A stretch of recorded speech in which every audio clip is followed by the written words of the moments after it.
керек бұны стратегиясын.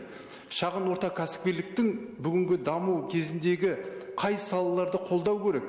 Мысалы, кейбір салалар бар.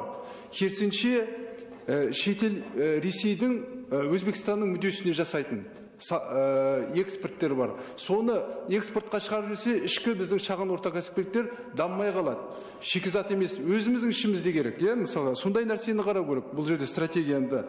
Сонымен қатар сақтандыру мәселесі, ол нарықтық, ол кәсіп қой. Оны не үшін монополияға айландыру керек?